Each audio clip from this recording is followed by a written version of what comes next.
Nag-a-answer nga ng question sila eh. Yung quad man hanggang sira.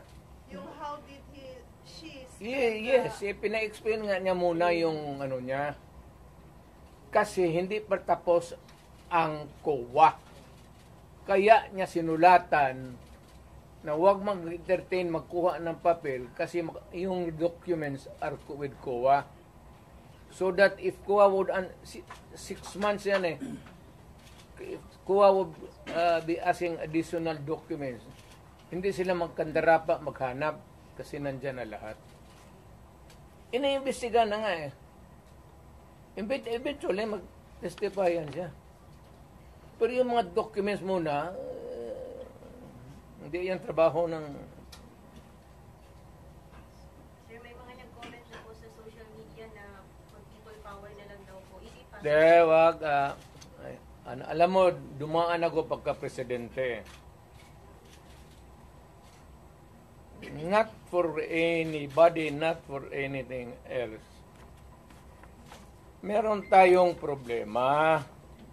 Malaking problema. Sabi ko, insignificant yung nangyari dyan kay Lopez pati kay Inday. Binata man yung threat, patay-patayan. Pati itong lukulukong Malacanang, ang problema ng isa pa dyan, yung National Security Advisor ko noon, si Anyo. Alam mo naman yan, hindi namin kaya yan.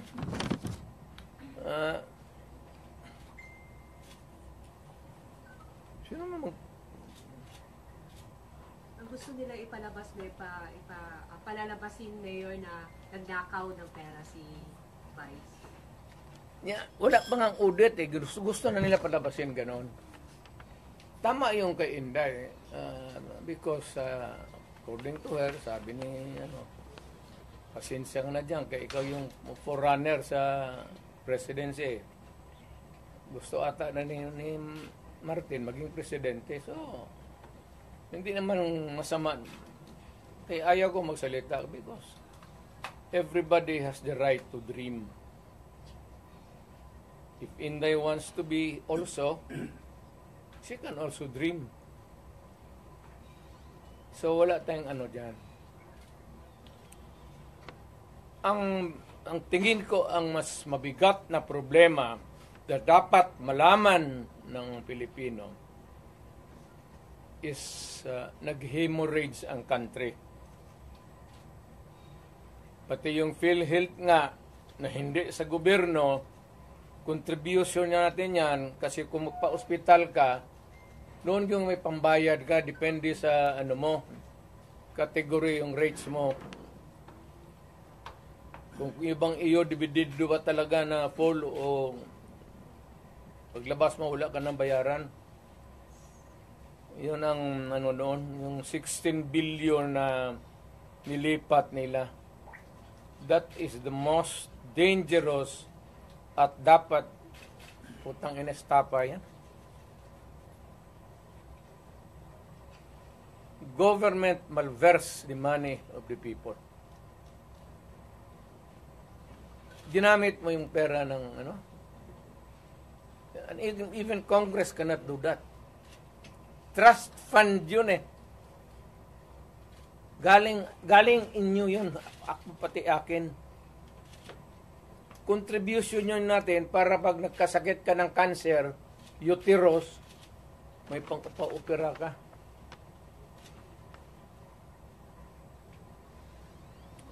Ang ating PhilHealth funds natin lahat was about 8.9 billion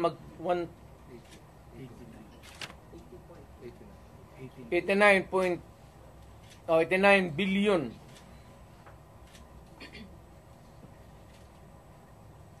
Of that 89 billion, 27 na lang ang nawala. 27 na lang ang natira.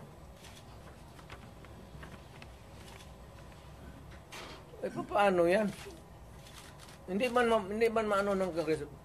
Ang atin is, bakit nila pinakialaman? Pero Mr. President, if you see that this really, may estafa case, na yan, ang problema ganito, if we're going to file a case sa court, but the justice system, the courts, is a government thing. No, di court ang pumapasok ang Supreme Court. Kana hinintuan nga na sila eh. Huwag mong pakialaman yan, kaya hindi yan inyo. Ako, fiscal ako, ang alam mong, minalbers nila yung pera eh. Ang naiwan kasi 29 billion lang. Out of the 89, 29 na lang. But can we say, Saan ang pera namin? Sabi daw, binalik pa sa mayor. Ano, ibalik mo, wala mang pera. Maghiram nga ng pera eh. Ang gobyerno na ito, walang project. Wala kang nakikita ng project. Maintenance na lang. Kasi ayuda, ano yan, akap, ayuda. Tupad. Yun, naubos doon. Naubos ni Romualdez sa... Kasi Romualdez, congressman lang, pero left and right ang pamigay niya. Oh, may tag 5,000 kayo ngayon. Nakita ko sa CCTV kagabi. Pera natin. Sus Maria Joseph Ginoo Romualdez, oy. Awa ka naman sana sa amin.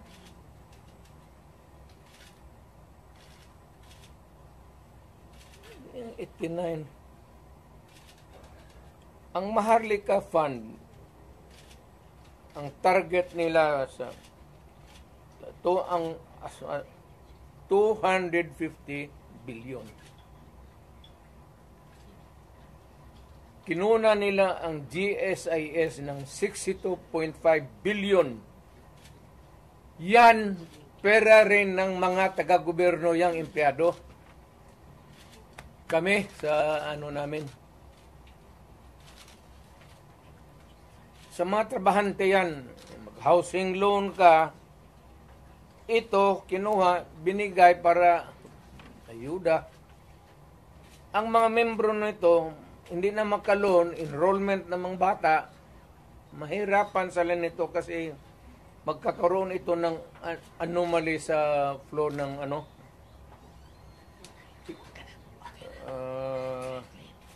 ang SESS, kinuha rin 62 billion. Private lang yan. Para sa mga empleyado, LBP 62 billion. DBP 62 billion. Kaya iyang sa sundalo, pati yung retirement nila patayan. Given all these predicaments, sir, you have the legal basis on the misuse of funds. Kaya meron Are na there legal remedies in your mind to meron na. Lahat ito, the example yung PhilHealth na binara sila, yun yan. Hindi man nila pera ito lahat. Ito ang problema ngayon. Gastusin nila ito, naiwan, what is left from the original na nila. Kagaya nitong PhilHealth, 89 billion. Ang naiwan, 29 billion na lang. So, kung walang pera, anong gawin nila? Maghiram. But they juggle Foreign people's borrowing. money. Wala na silang majagul dyan. Ano ba jagul-jagul? Tignan mo. Bakit ang majagul? We transferred it, di ba, from private to government. Hindi na ito, hindi na kailangan i-jagul. Andiyan na sa kanilang kamay. Ano pa jagulin nila yan? They would spend it, ayuda. Hindi na may jagul mo yung ayuda. Will you initiate the filing of charges? Will you initiate the filing of charges? Or will you make a move to stop the government from taking Meron, loans? it is, tignan natin ang resulta sa Supreme Court, yung sa PhilHealth ngayon. So, para magkaroon tayo ng predicate of how to go about. They fear that you will call for a mass movement in Davao City given the situation from the PhilHealth to the Quadcom and Tignan ko lang. extrajudicial killings. kung ano ako Mass mobilization of people power for that. ang alam ko ang sinong pupunta lang doon, ikaw pati ako. Bakit ka man Dumara ka, sir, no?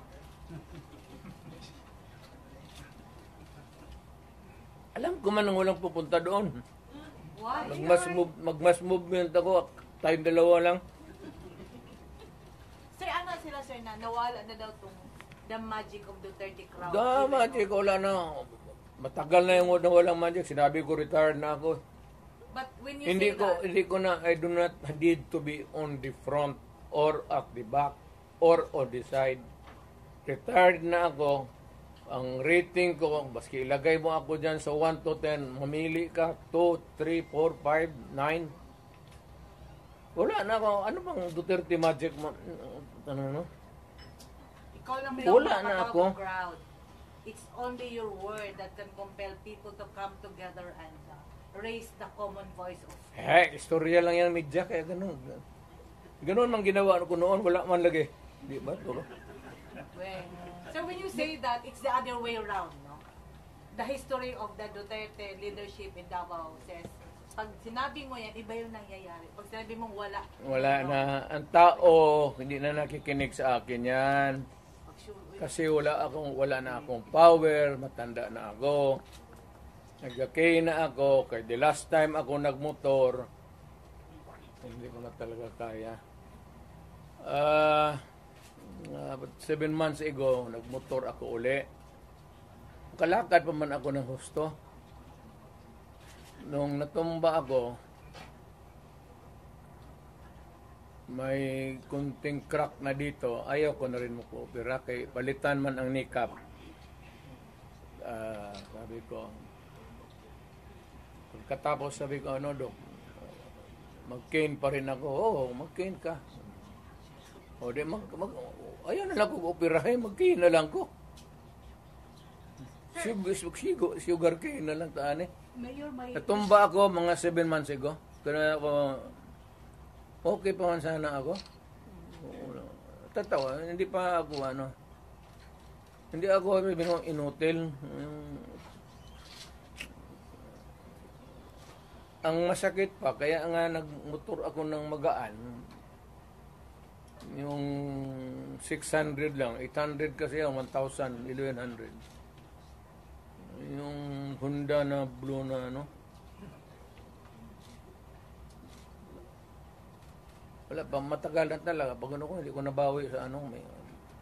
Sir, given the situation na may perceived na problema between the Duterte and the Marcoses camp, ano yung advice mo sa mga tao who are wanting and who needed to hear your voice to bring back the people together? To all Filipinos now listening to me, punta kayo kay Marcos lahat. Tignan natin kung anong mangyari.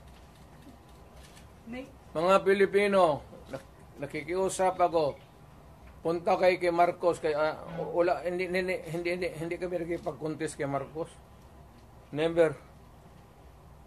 Wala kaming billion, trillion na nakadeposito sa kung saan ang bangko.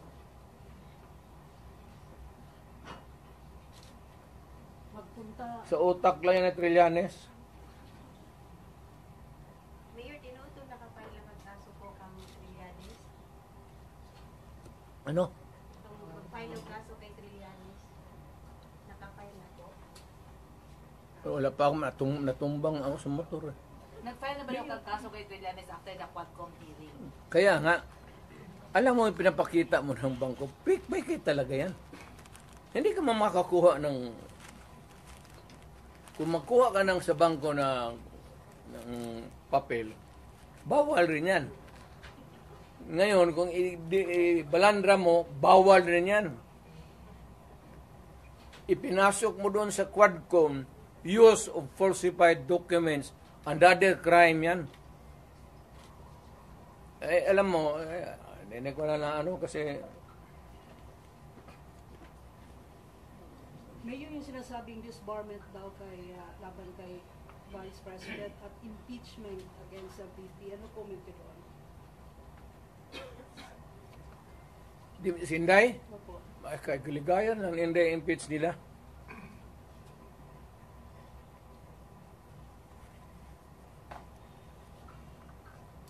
Total, malayo pa man yung 2028. Di magpasyal sa mga sa proseso.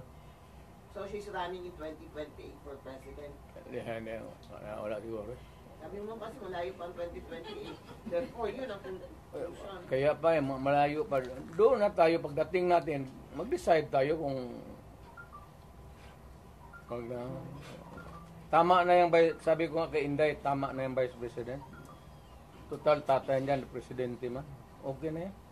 Mr. President, have you ever, there were reports that there were threats sa buhay ni Inday before sa mga, among his guards, and then, did she ever confer with you or talk to you about it? We do not talk about politics, Inday. No, not politics, security.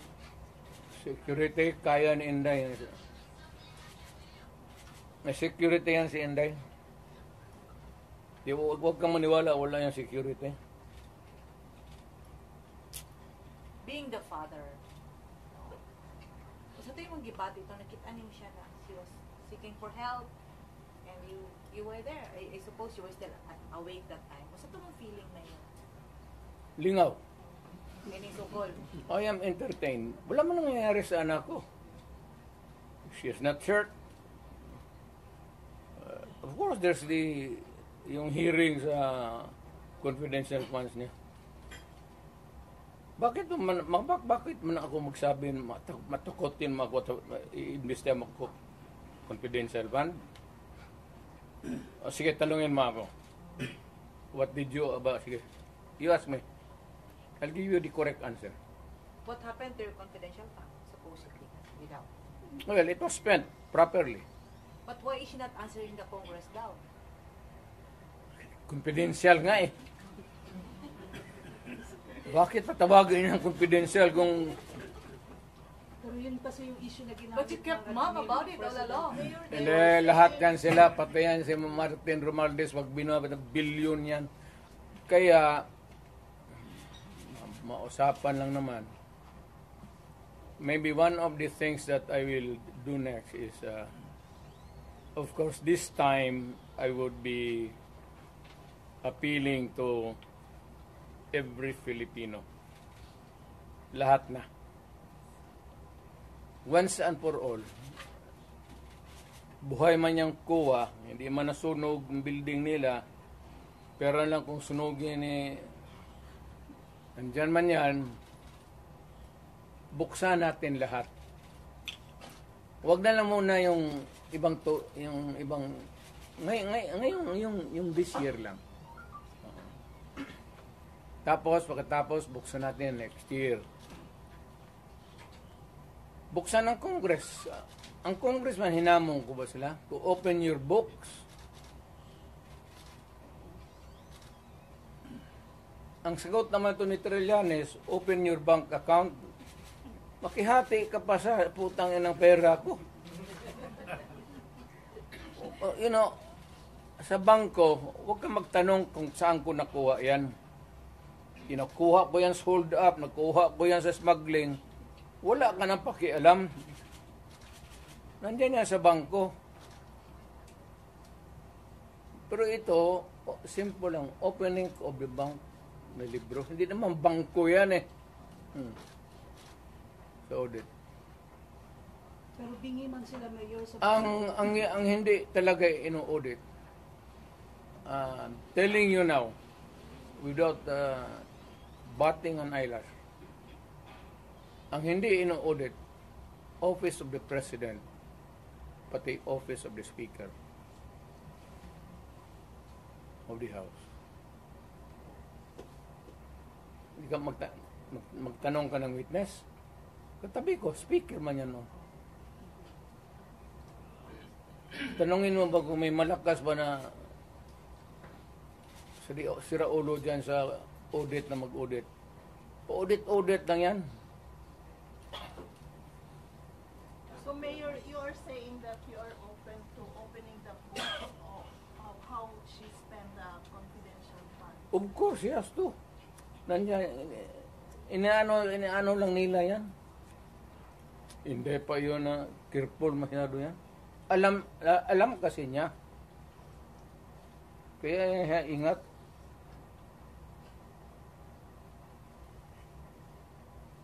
So why can't she just explain it, Mayor?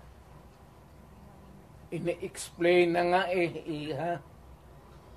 Sa nasa documentary, ano pa. Ngayon pag na-present na lahat sa COA, kaya sa COA ang ibang dokumento eh. Kaya nga sabi niya, Laika, wag mo na munang ibigay dito. Kumpletuhin mo na yung COA audit namin. But that was the reason that Attorney Zulaika was cited for contempt. That's the reason why. Why should it be an interference kung sinabi ko, wag mo muna akong ipa-audit dito, tapusin mo yung audit doon, yung papilis nandyan yan. What is wrong with that? What is contemptible sa...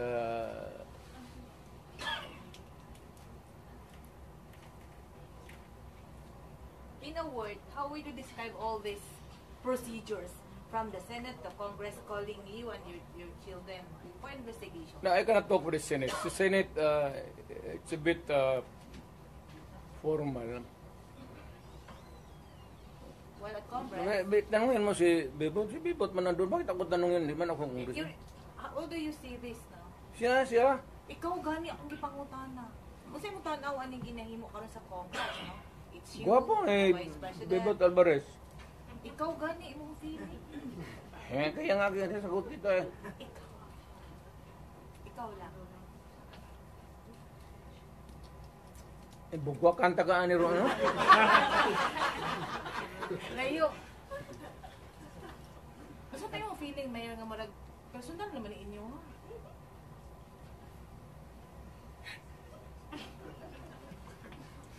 Para kayo naman, you are yung pretended naivety ninyo klaro masyado.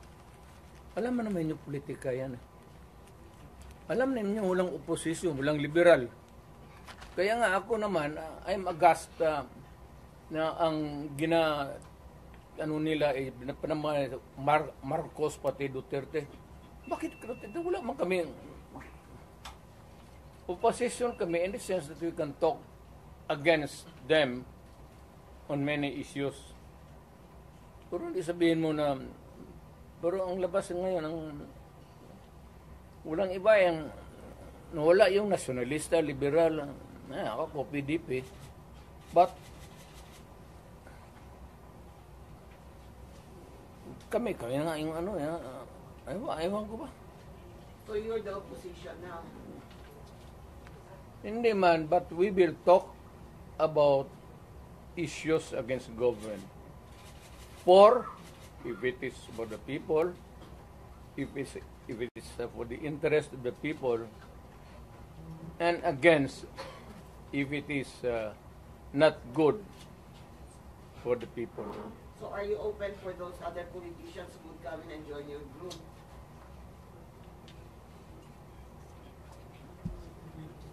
Wala mang matapang na politician yan. Bebot lang man. Sir, there are... Who will join you? Walang matapang? Ha? Walang matapang na politician who will join your group? Mas grabe ito. Bebot kaya nung military, paanuhin na niya?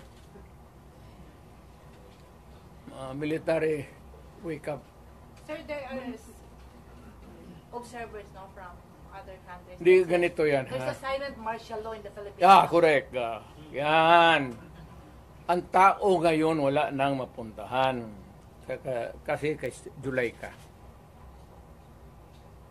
Biro mo, there was an order at a certain point yung the other night, dadalhin siya sa correctional institution. Kung natuloy nalagay siya, saan siya magtakbo? Hindi magagalaw itong Supreme Court kasi separation of powers. Lalo na Malacanang kasi itambalos-los bata niya. So itong tao walang matakbuhan. Yan ang sinabi ko.